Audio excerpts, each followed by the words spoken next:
Ese wari ugize kwibaza niba gukira ari iby'abantu batoranijwe gusa? Igisubizo ni oya.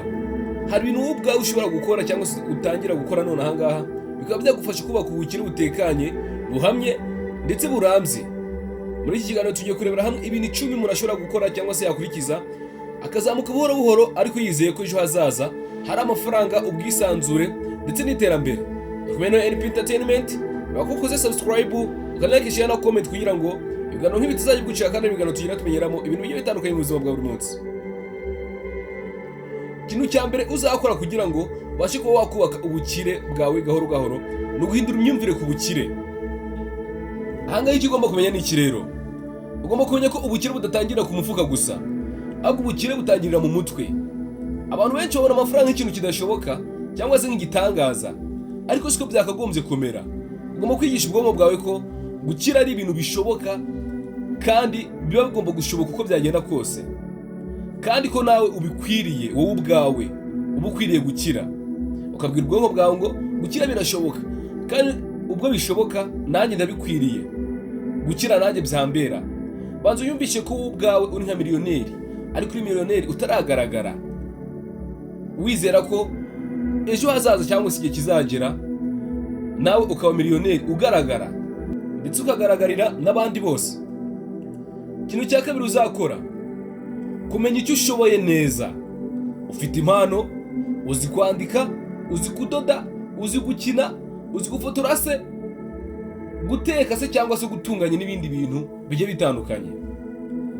Gira icyo ukora ndetse n'uko ubyitwaramo.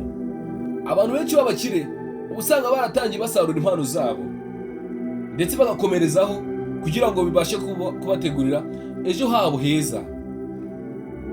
Uzasanga abantu benshi baragiye bakizwa n'impano basanze bifitemo, cyangwa se ugasanga bakijwe nuko bamenye ko hari icyo bashoboye gukora kandi icyo kintu bakaba bashoboye kugikora neza. Kandi niyo yaba atashoboye kugikora neza, bigera igihe akazasanga ni ikintu cye aricyo yari ashoboye gusa kugira ngo abashe kuba umukire, nyamara kuko yagikoze neza ugasanga yabaye umukire. Ikintu cya gatatu uzakora rero, gushyira intego zigaragara. Iki kintu kizagufasha kuba waba umukire mu gihe kiri imbere. Ntugomba kubaho nk'uko isi igenda, oya. Tangira utegura intego zawe ndetse izo ntego uzishyire mu byiciro. Ushobora gukora intego y'ukwezi, intego y'umwaka, intego y'imyaka 5 ndetse ukanakomeza bitewe n'icyo ushaka gukora. Urugero, ushobora kuvuga ati mu mezi 6 nzaba natangiye business yanjye. Icyo gihe ubona ukorera abandi, ariko ukavuga ati nibura nanjye mu mezi 6 nzaba natangiye business yanjye. Mu mwaka umwe nzaba mfite konti ibitseho wenda 500. Iyo ufite iyo ntego rero, ubwonko bwawe buba bugushakira inzira.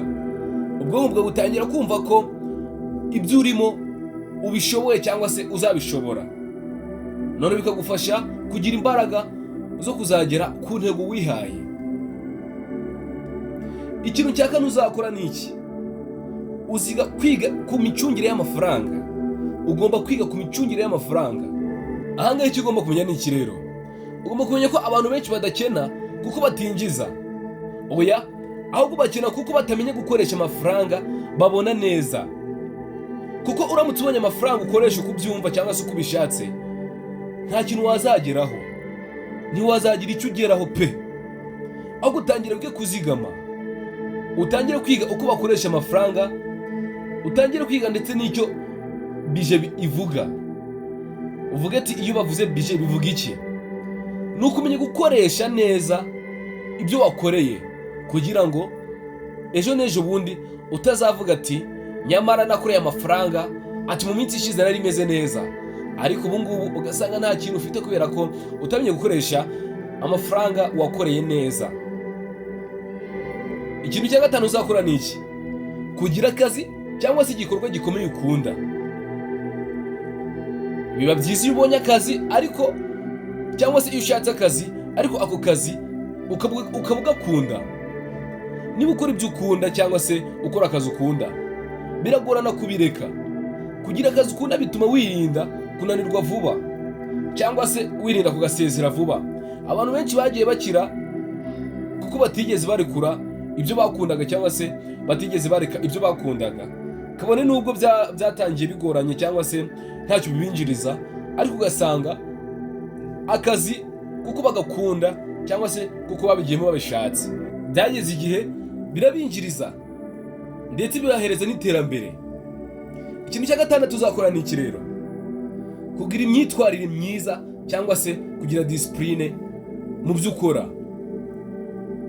Ubukire si ibintu byo kubeshya, ubukire buba bukeneye n'imyitwarire. Igihe cyose ubaye umuntu uzi kubahiriza igihe cyangwa se uzi kubaha amafaranga no kutishora mu bintu bidafite umumaro, uba uri gushyira intambwe cyangwa se uba uri gushyira ibuye kuri fondasiyo y'ubukire bwawe.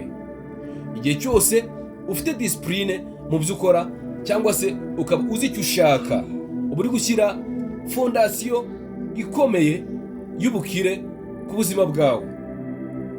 Ikintu cya karindwi uzakora ni iki rero? Gushaka abajyanama, ndetse n'aho abo bajyanama bakaba bafite aho bageze. Bivuze ko niba ushaka kuba umukire, uba ugomba gushaka umuntu ukugira inama, ariko uwo muntu akaba ari umuntu uri hejuru yawe, yaba mu buryo bw'imitekerereze cyangwa se n'uburyo bw'amafaranga. Gukora wenyine birashoboka, ariko bigutwara igihe kirekire ndetse bikagusaba n'imbaraga nyinshi. Icyo uzakora ni iki rero? Shaka abantu bamaze gutera imbere, wiga uko babigenje, usome ibitabo by'abakire, wumve podcast zabo, urebe nuko batekerezaga cyangwa se nuko batekereza. Ibyo nibyo bizakubera nk'inzira ngufi ujya gukoresha kugira ngo ubashe kuba waba umukire, bitewe nuko ubyigiye ku bantu bamaze gutera imbere kukurusha. Ikintu cya munani uzakora ni iki? Kwigira ku makosa aho gucika intege. Ugomba kwigira ku makosa aho kugira ngo ucike intege. Niba hari icyo ukoze ubu ngubu ukabona biranze, ntagomba guhita ucika intege, ahubwo ibyo ngibyo byakagombye kukubera isomo. Uzakora amakosa menshi cyane, ariko ntukayatakaze ngo kubera imfabusa, kuko ayo makosa ni isomo ryiza ndetse rikaba ryiza cyane. Abantu benshi bakize baratsinzwe inshuro nyinshi, ariko bagumye gukomanga ku yindi miryango. Rero gutsindwa si ikibazo, ahubwo ikibazo gikomeye ni uguhagarara ukareka icyo watangiye cyangwa se icyo wiyemeje. Niba utsinzwe uyu munsi, ongera ugerageze kugeza igihe uzabona ko bishoboka. Ibyo watangiye birashoboka kandi birakunda cyane. Ikintu cya kintu uzakora, uzatinyuke gushora, ndetse kabone niba ufite udufaranga duke cyane two gutangiza, ntuzategereze ko ubona amafaranga menshi ngo utangire. Tangira nawe ufite, kuko birashoboka. Ushobora gutangira business y'ibihumbi 5, wayikurikirana neza ikazakura cyangwa se ikazatuma ubona indi business ariko wakuye kuri ya yindi watangije ibihumbi 5. Iyo utegereje amafaranga menshi cyangwa se ukabanza gutegereza kubona ibyangombwa byose kugira ngo utangire business, uzasanga ubukire butinda, cyangwa se niba ubugezeho usanga ubugezeho warakererewe. Ariko niba ufite amafaranga, abifite yose, wayatangiza business ukabona amafaranga ndetse ukatangira kubona icyo ukora. Ikintu cya nyuma ari nacyo gikomeye cyane kugira ngo ubone ubukire: gukorera hamwe n'abandi. Ntabwo ugomba gukora wenyine ngo urabishoboye, oya. Gukorera hamwe n'abandi ni ingenzi cyane kugira ngo ubashe kuba waba umukire, ndetse umukire uhamye ndetse unarambye. Ubukire bw'ukuri ntabwo ari ugukora wenyine cyangwa se ntabwo ari ukuba wenyine, kuko nubaza ba business people benshi uzasanga cyangwa se bazakubwira ko bafite abantu benshi babafasha, babagira inama cyangwa se bakorana mu mishinga. Icyambere ni iki rero?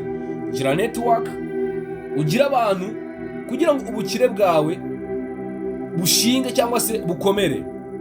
Kuko nugira abantu bagufasha se cyangwa se bakugira inama, ubukire bwawe buzaba bwiza. Wibuka ko ubukire bwawe buzashingira ndetse no ku mibanire myiza n'abandi, utirengagije ko abandi nabo muba mukeneranye kugira ngo ubukire bwanyu bubashe kuba bwakomera cyangwa se bwaguka cyane. Rero wowe wibazaga ko ubukire bushoboka, burashoboka, kuko ubukire ntibusaba ibitangaza, busaba imyitwarire myiza, gutekereza neza, kwihangana no gukomeza urugendo niyo byaba bikugora cyangwa se niyo byaba bigoranye. Biba bishoboka. Tangira uyu munsi, wige, ukore, uzahura n'abandi ubinyangamugayo, hanyuma uzisange ugeze kure, cyangwa se uzisange wabaye undi muntu. Warwenya Entertainment, reba ko wakoze subscribe, nyaboneka utwandikire muri comment udusangize ibitekerezo byawe.